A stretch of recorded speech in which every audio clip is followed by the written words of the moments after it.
कहानी को पूरा अंत तक सुने। आज की कहानी से बहुत कुछ सीखने को मिलेगी। भाभी की सहनशीलता को आप लोग उनकी कमजोरी मत समझिए।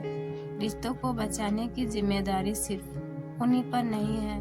पत्नी एक बंधन मात्र नहीं होती, वो तो ईश्वर, समाज, कुटुंब और माता पिता के आशीर्वाद से पति और परिवार को जोड़कर रखने वाली होती है, जिसके मानसिक रूप से टूटते ही सब कुछ टूटकर बिखर जाता है। कहानी में आगे बढ़ने से पहले आप लोग मेरे चैनल को लाइक, शेयर और सब्सक्राइब करें। कपड़े फैलाते फैलाते ही सुजाता ने समय का अनुमान लगाया। सूरज सिर के ऊपर आ गया है, 12 तो बज ही रहे होंगे। रविवार का दिन बस कहने भर को छुट्टी का दिन होता है। उस दिन तो व्यवस्थाएं और भी बढ़ जाती है। नहाते धोते 1 बजना ही था, तभी उसे अपनी सास शांति देवी और मोहिता के जोर जोर से बातें करने की आवाज़ सुनाई दी। जरूर आज मोहिता फिर से अपनी सास से लड़कर चली आई होगी। मोहिता उसकी छोटी ननंद है, जिसका ससुराल इसी शहर में है। जब भी उसकी अपने ससुराल वालों से किसी बात पर कहा सुनी होती है, हाथ में सूटकेस उठाए अपने मायके चली आती है। घर में सबसे छोटी और सबकी लाडली होने के कारण लड़कर आने पर भी उसके गैर जिम्मेदाराना हरकतों के लिए उसे समझाने के बदले शांति देवी बढ़ चढ़कर मोमिता के ससुराल वालों में ढेरे नुक्स निकालती और उन्हें कोसती रहती। फिर लड़ाई का दूसरा अध्याय शुरू होता। मोमिता के पति राहुल को दूसरे दिन बुलवाया जाता और छोटी छोटी बातों पर जो हर घर में सामान्य रूप से घटित होती है, उनके लिए उससे देर तक सवाल जवाब किया जाता। राहुल के अपने घर का रहन सहन उसके आधुनिक ससुराल की अपेक्षा काफ़ी साधारण था, इसलिए वह थोड़ा अपने ससुराल वालों से वैसे भी दबा था और चुपचाप सारी बातें सहन कर मोहिता को वापस अपने साथ ले जाता। जल्दी से स्नान कर सुजाता रसोई की तरफ लपकी, तभी शांति देवी की नज़र उस पर पड़ गई। सुजाता को सुनाकर तेज आवाज में वे बोली, लो महारानी के पूरे 3 घंटे का राज स्नान समाप्त हुआ। न जाने कौन से उपकरण मारे जा रहे थे कि घर में तूफान आ जाए, पर इन्हें होश नहीं रहता। हालांकि उसकी सास अच्छी तरह से जानती थी कि रविवार को हफ्ते भर का ढेर सारा जमा कपड़ा सुजाता को धोना पड़ता था, फिर भी बेटी की भड़ास निकाल रही थी। वैसे भी काफ़ी देर हो गई थी, इसलिए सुजाता चावल बनाने के लिए पानी चढ़ा डब्बे से दाल निकालने लगी। तभी रसोई घर के दरवाजे पर खड़े सुधीर की सख्त आवाज़ ने उसे सहमा दिया। सुबह से घर में बैठी जाने कौन सा पहाड़ तोड़ती रहती होगी। कोई आए या जाए, स्वागत सत्कार करना तो दूर की बात है, तुम्हें तो मिलने तक की फुर्सत नहीं। कोई मरे या जिए, तुम्हें क्या है, हर समय अपना ही सुख तलाशते रहती हो। 1 बजने जा रहा था, इसलिए मैंने सोचा पहले चावल ही चढ़ा दूँ, क्योंकि अम्मा जी ठीक 1 बजे खाना खा लेती है। फिर इत्मीनान से मोदिता से बातें करूँगी। सुजाता के जवाब पर सुधीर के ताने शुरू हो गए। बहुत एहसान है आपका कि छुट्टी के दिन भी 1 बजे तक खाना तैयार हो जाएगा। घर में कुल जमा 4 जन ही है, जिसमें सोमैया को अम्मा ही संभालती है। फिर भी दिखावे कि दिन भर काम ही करती रहती हो। सुधीर जैसे आया था वैसे ही बड़बड़ाते हुए चला गया। वह भी चावल दाल चूल्हे पर चढ़ा पीछे पीछे डाइनिंग रूम में आ गई, जहां सोफे पर मुदिता बैठ के आंसू बहा रही थी। वहीं बगल में उसकी सास बैठी मुदिता के ससुराल वालों के बारे में जली कटी कह रही थी। जैसे ही उसकी नज़र सुजाता पर गई, एक कुटिलतापूर्ण मुस्कान उसके चेहरे पर लची तो उठी।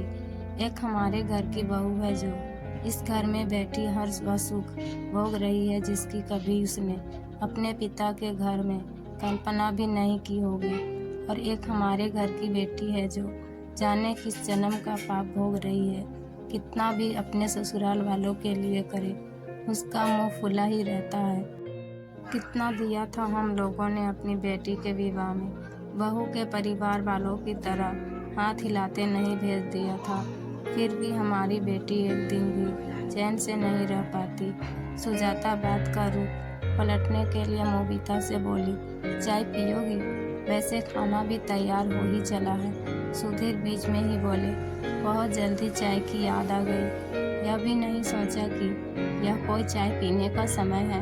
पूछ लिया, बड़ी मेहरबानी की। अब जाओ, जाकर खाना लगाओ, कब से हम सब भूखे बैठे हैं। सुधीर की बातों से सुजाता का सारा प्रेम, सारी सेवाएं और सारी विनम्रता धरी की धरी रह गई और वह उठकर फिर से रसोई में चली गई। इधर उसकी सास का रोना शुरू हो गया। हमारी तो किस्मत ही खोटी है। बहू मिली तो वह भी किसी ढंग की नहीं, दामाद मिला तो वह भी वैसा ही है, हमेशा अपनी माँ के पल्लू से ही बंधा रहता है। पति की खुदगर्जी और सास का अन्यायपूर्ण रवैया सुजाता को डंक सा चुभ रहा था।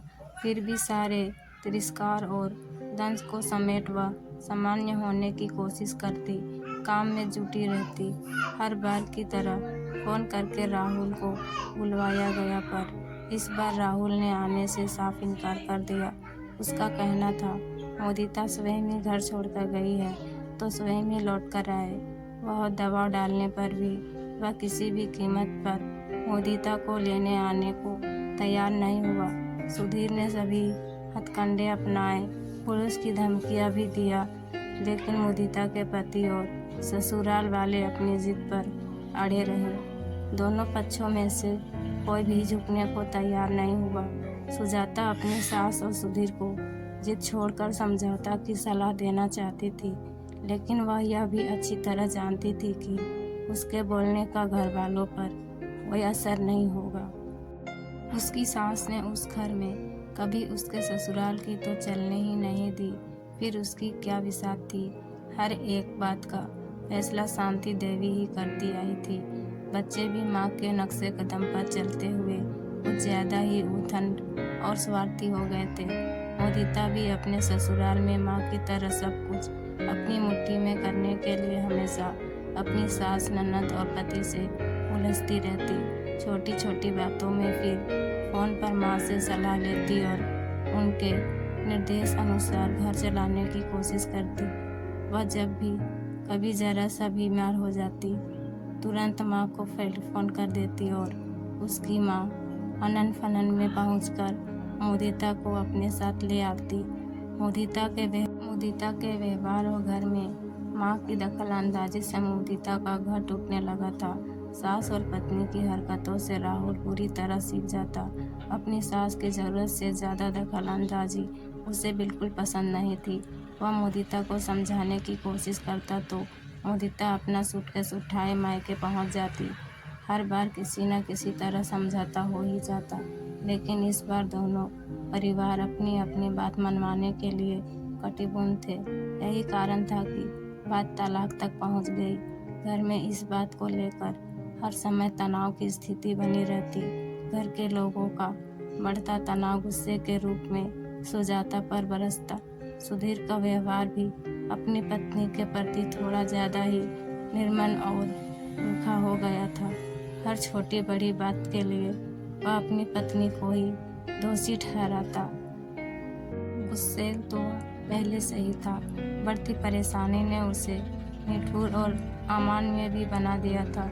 एक दिन दाल में नमक तेज हो जाने पर सुधीर इतना क्रोधित हो गया कि सुजाता को गुस्से से मारे इतने जोर से धक्का दिया कि वह सीधे दीवार में जा टकराई और उसके सिर पर गहरी चोट लग गई। सुजाता दुखी मन से अपने कमरे में चली गई। सिर पर लगे चोट से ज़्यादा मन पर लगा प्रहार उसे बेचैन कर रहा था। रोते रोते कब आंख लग गई पता ही नहीं चला। तभी अपने सिर के ऊपर उसे किसी के हाथ का कोमल स्पर्श महसूस हुआ। उसकी नज़र सामने बैठी मोदिता पर गई। जाने कब से आकर बैठी थी, उसे आभास तक नहीं हुआ। मोदिता धीरे धीरे उसका सिर दबाने लगी। बरबस मिली सहानुभूति से उसकी आंखें भर आई। मोदिता ने ही चुप्पी तोड़ी। एक बात पूछूं भाभी, पहले जब मेरी शादी नहीं हुई थी तो बिना सोचे समझे मैं भी आपको जाने क्या क्या बोल दिया करती थी, पर अब सोचती हूँ इतना सब कुछ आप कैसे सहन कर लेती है। आगे की कहानी जानने के लिए इसका अगला भाग देखें। मिलते हैं एक और नई कहानी के साथ।